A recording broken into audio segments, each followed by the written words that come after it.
She had no idea the man she just slapped could shut down her entire airport. And he did. The sound echoed like a gunshot.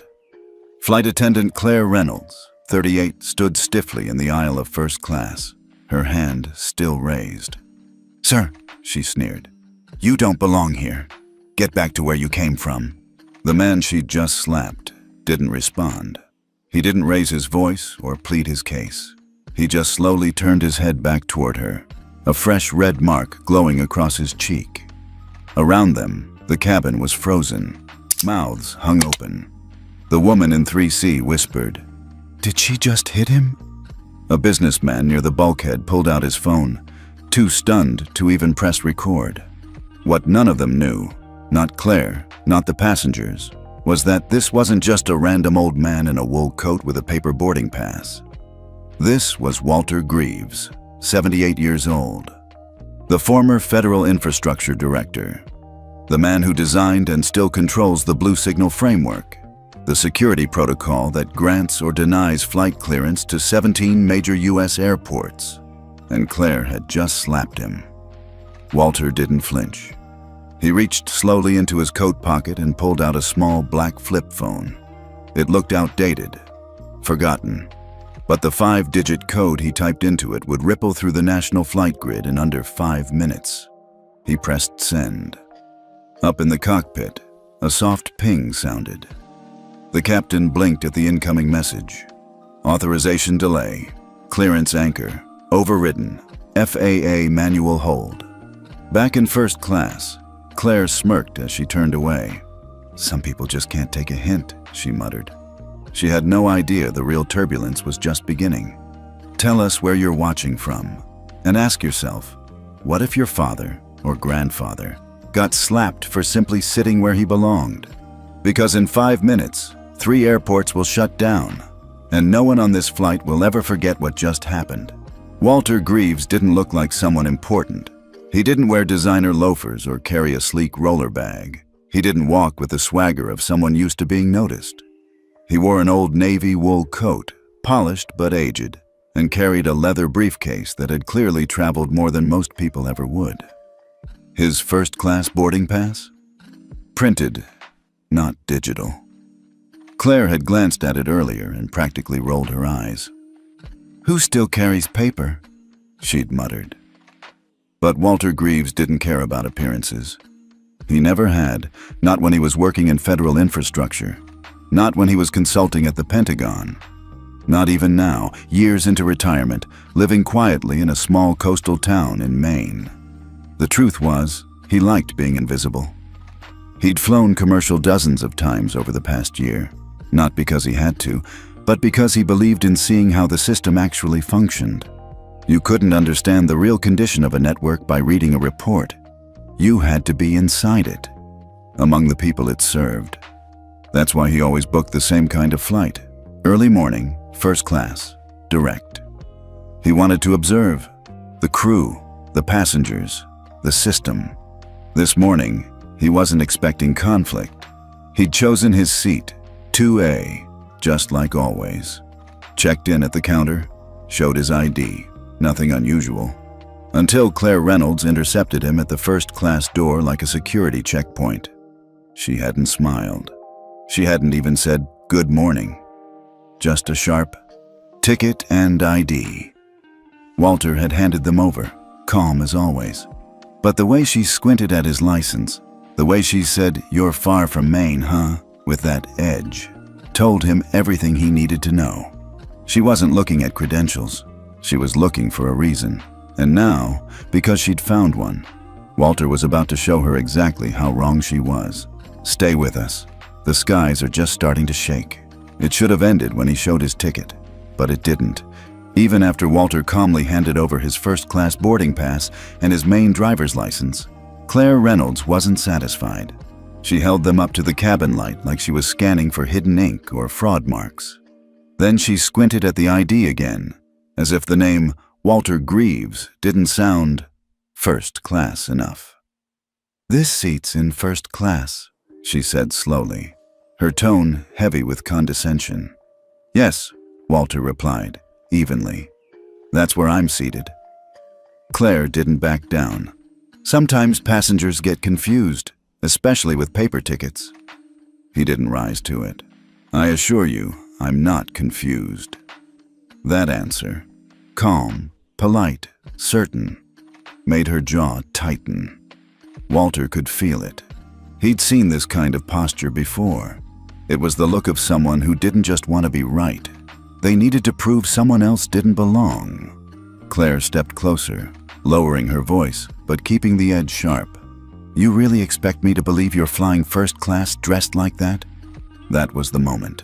He felt the air change, the burn behind his ears, the way two passengers paused mid-conversation across the aisle. Everyone heard it, even if they pretended not to. Walter still didn't move.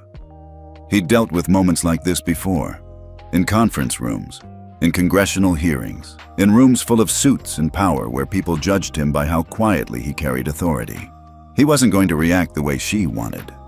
He wasn't going to argue, or explain, or plead. He was going to let her cross the line all by herself. And when she did, when her open palm cracked across his cheek, it wasn't just an insult to him. It was a declaration of arrogance, of assumption, of unchecked entitlement. She thought he was some nobody from nowhere. But now, Walter had all the reason he needed, and all the clearance he needed to change everything. Walter sat back in his seat, slow and steady, like nothing had happened. His cheek still burned, but he didn't touch it. The physical sting was nothing compared to the insult, the kind of humiliation that lodged itself in your spine and stayed there. Claire had walked off, smug, convinced she'd won something, as if shaming an old man in public was some kind of victory. Walter didn't flinch. He didn't look for sympathy. He didn't expect it. He just reached into the inner pocket of his coat. Tucked beneath a folded Wall Street Journal was a small, worn black flip phone, the kind no one used anymore, except him. It wasn't connected to any personal account. It wasn't even traceable through commercial networks. This phone existed for one reason only: clearance override. He opened it. The screen flickered, blue against gray. A prompt blinked at the bottom, AUTH 8th ID. He typed in his 5-character authorization, then scrolled through a short list of options. His thumb hovered briefly over one line: disengage, blue signal anchor verification protocol, temporary hold. He selected it. A second prompt appeared: confirm manual hold. Walter paused, just for a breath, then tapped yes. From a seat near the back of the plane, a subtle ping echoed through the control tower in DC. A technician glanced at his screen, confused. The clearance anchor for 3 major airports, TPA, DCA, and LAX, had just dropped offline. No signature, no warning, just offline. Back in first class, Walter closed the phone and slid it away. He didn't look angry. He didn't gloat. But he did glance toward the galley where Claire stood chatting with another flight attendant. She was laughing now, holding a paper cup of coffee like nothing had happened. She had no idea. She thought she'd slapped an old man. She had just triggered the largest unscheduled airspace review since 9/11. The captain tapped his screen twice, frowning. Strange, he muttered. His co-pilot glanced over. What is it? We just lost blue signal clearance for our arrival into Tampa. The system's blank. The co-pilot squinted. That can't be right. TPA's a hub. Exactly. The captain leaned forward and tried again. Same result. Authorization key unavailable. Anchor verification suspended. Up in first class, the atmosphere had returned to its usual hum, or at least it looked that way. Claire stood at the front of the cabin pouring black coffee, casually chatting with a young couple in 1A like nothing had happened.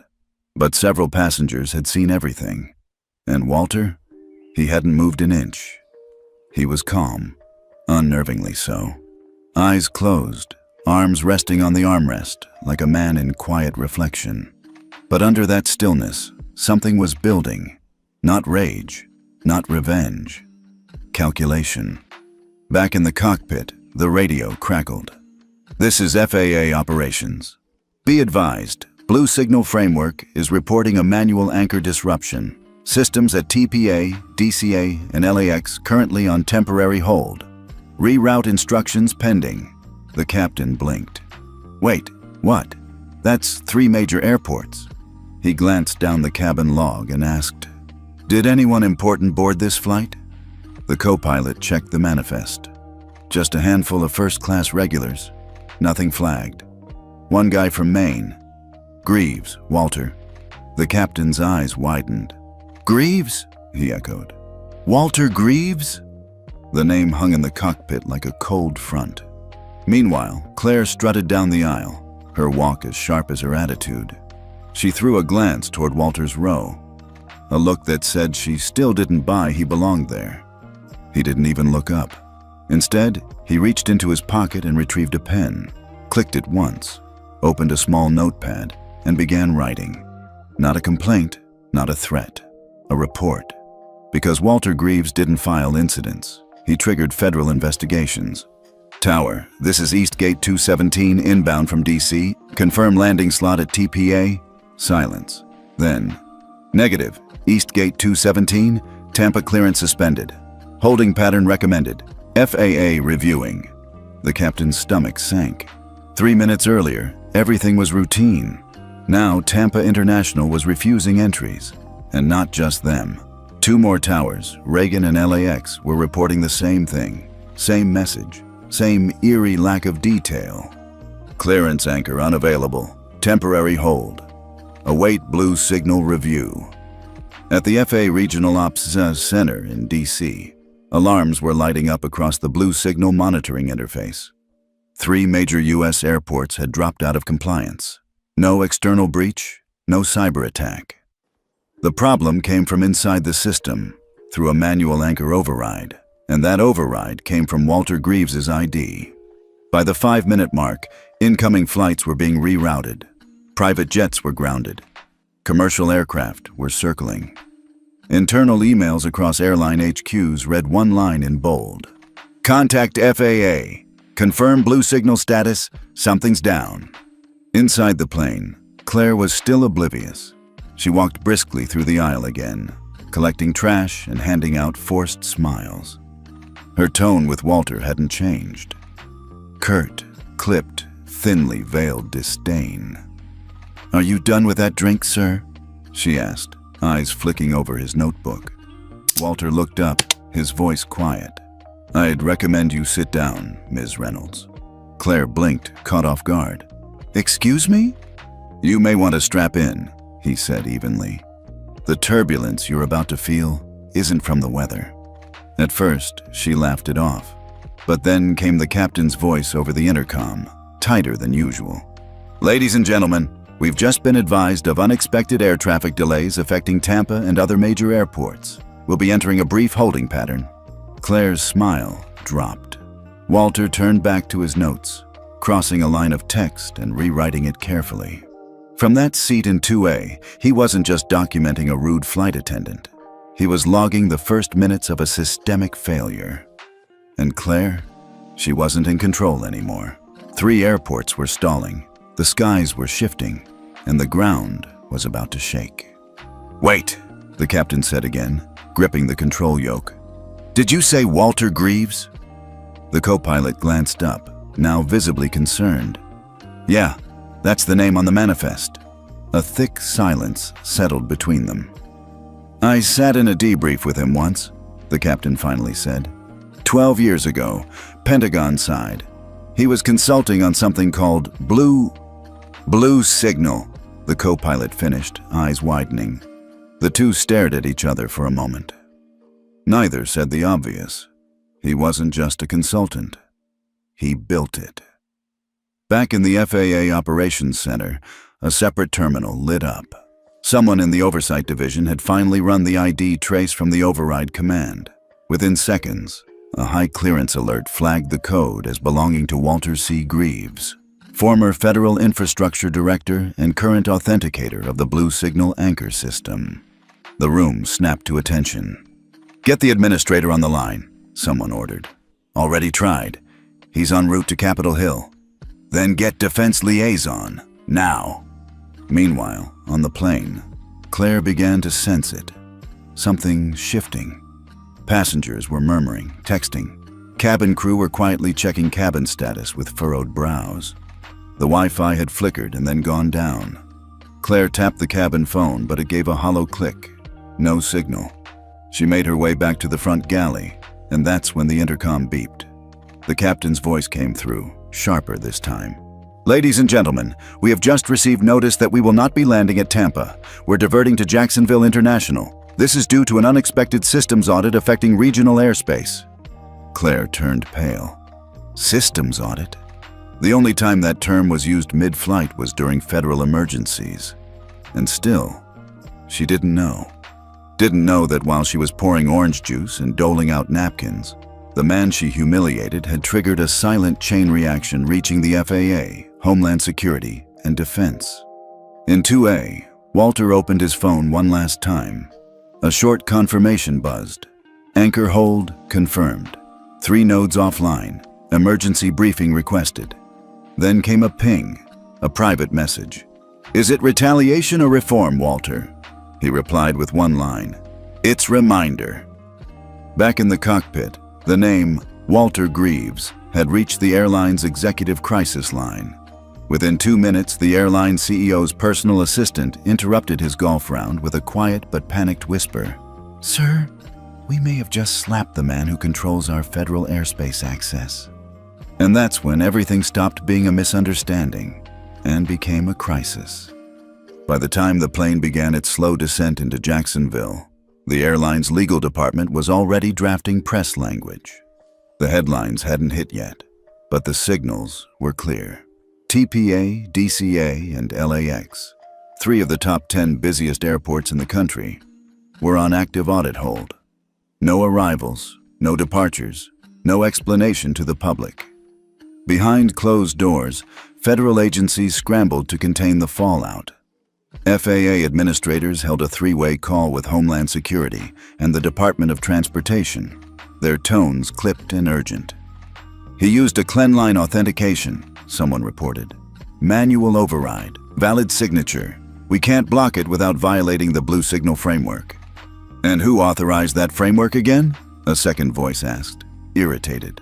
"Walter Greavves." Silence. Then someone said what no one wanted to admit. "He can shut down half the Eastern Corridor if he wants." Inside the plane, passengers were tense. Phones buzzed with failed signals.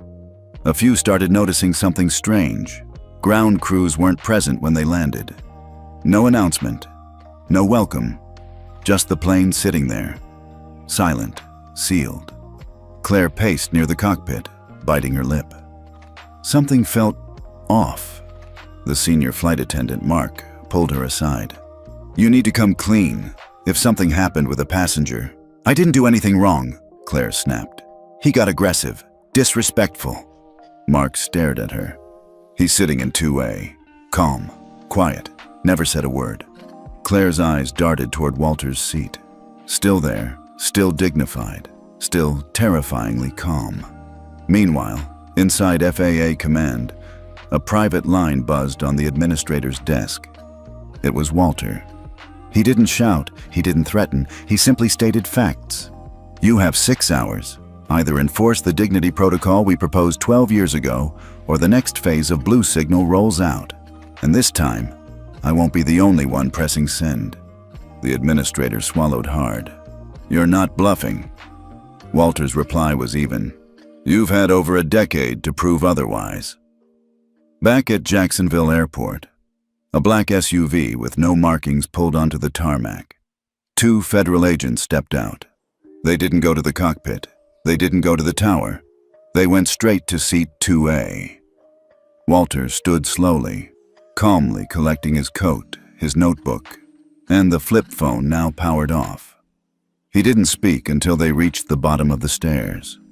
Then, with the agents flanking him, he turned to the gate supervisor, a young woman in a red blazer holding a clipboard, frozen in place. He gave her a nod and said simply, "Have the captain contact Washington. He'll know why." And just like that, he disappeared into the car. In the crew galley, Claire was still trying to piece it all together. "What's happening?" she asked a junior crew member. The girl looked at her, eyes wide. "You didn't hear?" she whispered. "That man, he's the one who designed the clearance system that just froze 3 airports." Claire went pale. The seat she'd tried to deny? It belonged to the man who could erase her airline from the sky, and she'd slapped him like he was no one. Within 6 hours, the headlines exploded. 3 major airports frozen, FAA silent on cause. Was this a cyber attack or a civilian override? Who is Walter Greavves? Inside the airline's corporate headquarters in Dallas, the boardroom was in chaos. The CEO, Grant Kessler, stood at the head of the table, jaw clenched, sleeves rolled up. Legal, PR, ops, and compliance teams huddled around laptops, trying to make sense of the data. It wasn't a hack, the CIO confirmed. It was a legitimate override. Clean authentication, Tier 1. The legal counsel leaned forward. "And it originated from one of our flights?" "Yes, Eastgate 217. Passenger, Walter Charles Greavves." Someone dropped their pen. Kessler turned pale. "Wait, that Walter Greavves?" He didn't wait for an answer. He grabbed his phone and called a private line in DC. Someone who owed him a favor. The answer came fast. "If you're calling about Greavves, don't. He's already triggered the blue signal clause. We're under audit. Homeland and DOT are in full compliance." "You mean to tell me," Kessler said, barely breathing, "that one man can shut down our East Coast operations?" "He can do more than that," the voice replied. "And now, because your crew decided to humiliate him, he will." Meanwhile, across the country, internal memos raced through federal agencies. All commercial flights operating under blue signal authorization were ordered to submit behavior logs and compliance tapes. FAA dispatched 14 audit teams to review service behavior, passenger mistreatment claims, and pre-existing complaints. And at the center of every brief, one name, Claire Reynolds. Her record? Spotty. Previous citations for tone. One informal complaint 2 months earlier. No formal disciplinary action, until now. The footage was clear, her voice raised, her words demeaning. The open-handed slap undeniable. Walter had never retaliated physically, never raised his voice. But his system? It was already speaking louder than she ever had. At the Jacksonville airport, Claire sat in a small HR interview room, her face pale, fingers shaking. Her union rep sat beside her, quiet. A regional director walked in with a folder and said one sentence, "You're being placed on indefinite leave pending federal inquiry." Claire didn't argue. She couldn't. She finally understood. But his system? It was already speaking louder than she ever had. She hadn't just slapped a passenger. She'd slapped the man who wrote the rules.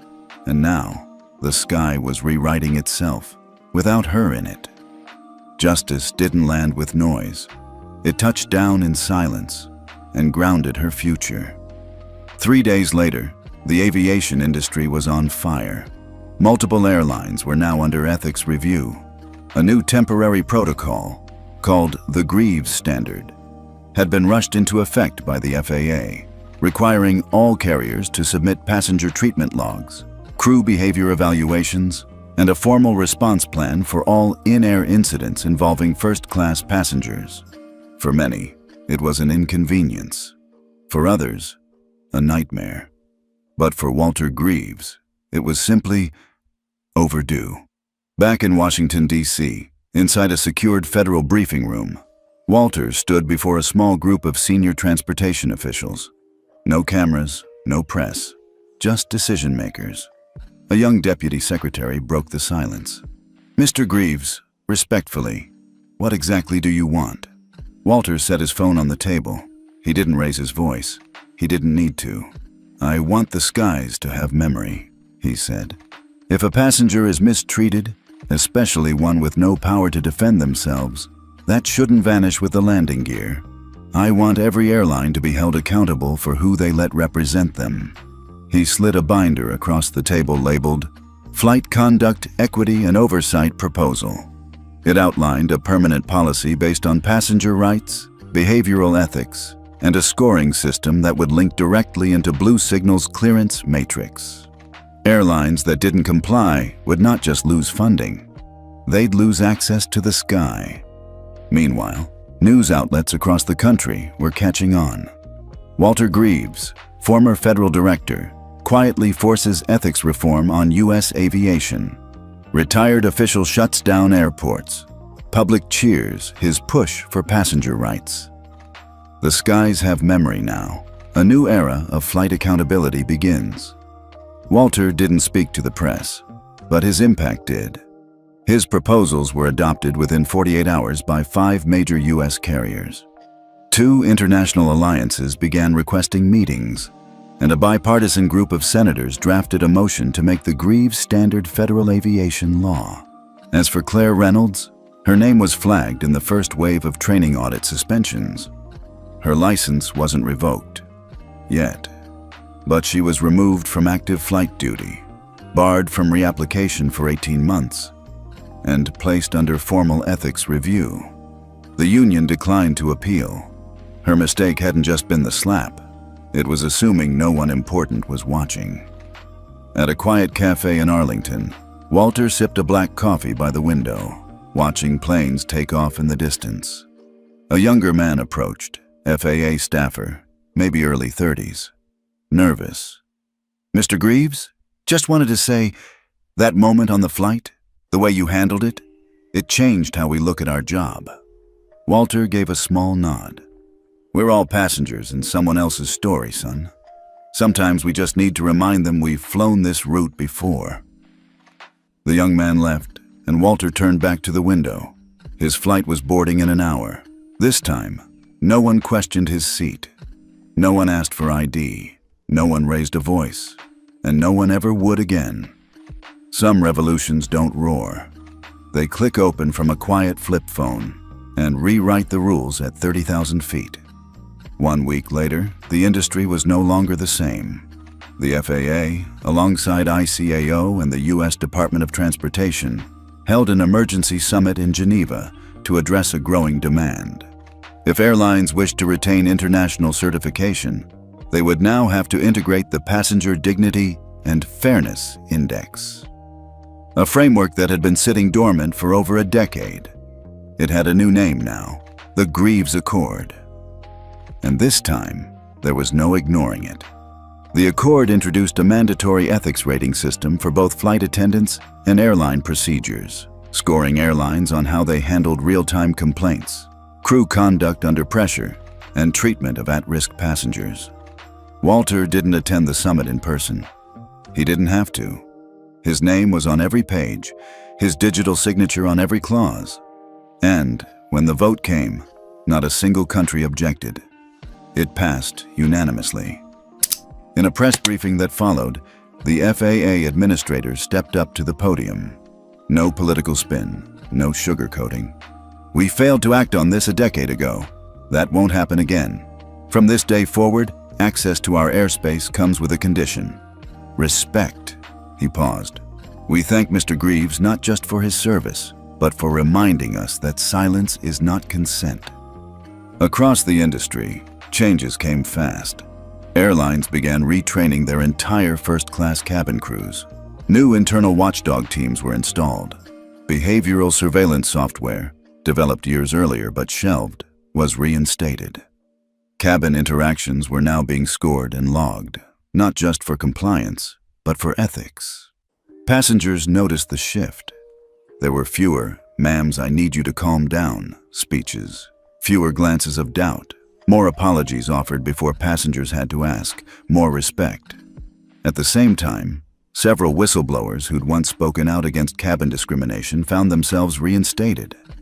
One had sued a major airline for racial targeting. Her case had been stalled for years. Now, settled, publicly, with an apology. For Claire Reynolds, the ripple effect hit hard. Her name was permanently listed on the first public-facing crew ethics watch list, a non-punitive database tracking suspended crew for verified misconduct. She wouldn't fly again. But that wasn't the real sentence. The real consequence? She became a case study. In flight schools across the country, instructors now teach a new module titled The Greavves Incident, when one man grounded 3 airports and lifted a standard. It's not taught as a cautionary tale. It's taught as a turning point. Because what happened at 30,000 feet didn't just change a flight. It changed the skies for everyone. It was a calm morning at Reagan National. Walter Greavves stood quietly at gate C-14, holding nothing but a small leather briefcase and a boarding pass. Seat 2A. He wasn't escorted. He wasn't announced. He simply waited in line like everyone else. But this time, the flight attendant at the gate didn't question his seat. She greeted him with a calm nod, then stepped aside. "Mr. Greavves, welcome aboard. We're honored to have you today." Walter gave a small smile, nodded once, and walked on board. The plane was quiet. He passed a young black couple in row 4. The husband looked up, recognized him, and gave a small, grateful nod. Walter nodded back. No words needed. In 2A, he eased into his seat. A fresh glass of water waited at the armrest. No assumptions, no condescension. Just the quiet presence of respect earned, not requested. Across the aisle, a teenager sat with earbuds in, scrolling through the news. He paused on a headline. Greavves Accord now adopted by 27 countries. Industry shifts toward passenger ethics reform. The boy glanced at Walter, then looked down again, eyes a little wider. In the front galley, the lead flight attendant adjusted her blazer and whispered to her coworker, "That's the guy who rewrote the rules. We use his name in crew training now." As the plane pushed back, Walter looked out the window, watching the tarmac drift. No anger, no ego, just clarity. He didn't need cameras or applause. His legacy wasn't in the headlines. It was in the silence of systems behaving better, the silence of passengers not having to explain themselves, the silence of respect, finally default. As the jet lifted into the sky, no one knew this was his last flight, and that's how he wanted it. Because real power doesn't demand attention, it just takes its seat and never gets questioned again.